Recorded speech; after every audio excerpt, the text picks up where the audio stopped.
Secretary Noem, can we ask you a few questions here, please? Would you guys gaggle with reporters for a few moments? You are both the top immigration advisors to President Trump, in addition to Stephen Miller. He just announced that he's signing an executive order to put 30,000 detention beds at Guantanamo Bay. I know, Mr. Homan, you've talked about needing more beds, but how exactly would that work, and when do you expect it to open? You know, that is something that the White House is working on, to use resources that we currently have there at Guantanamo Bay. So we'll go through the process. The worst of the worst is where that could be utilized. So that potential is there. We know we need the infrastructure. We're going after these guys. But who would run that? DHS or the Pentagon? What you probably don't know, there's already a migrant center there. It's been there for decades. So we're just going to expand upon the existing migrant center. How would logistics work for that? How would you get migrants down to Guantanamo? We fly them to Guantanamo. Coast Guard, they encounter people in maritime, they can take them straight to Guantanamo Bay. The worst of the worst, the significant public safety threats, we can fly them. We're doing it. We're already doing it. Would that be more expensive? We're building it out and using more resources. What is the worst? Mr. Holman, what kind of Secretary Noem, what kind of civilian oversight would there be? Civilian oversight? Yeah. The current civilian oversight that we have in our federal government today.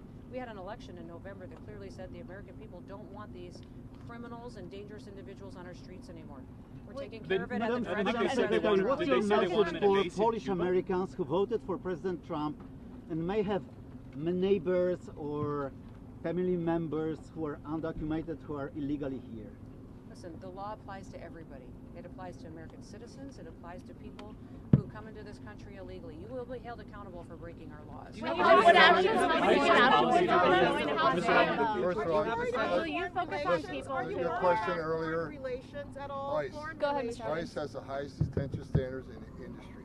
You can't find another state, federal, local city has higher detention standards than ICE. So every facility, including Gitmo, will have the highest. So ICE would be running it. That's actually really helpful. So ICE would be running and would be staffing that. That's our migrant center run out of Miami. Mr.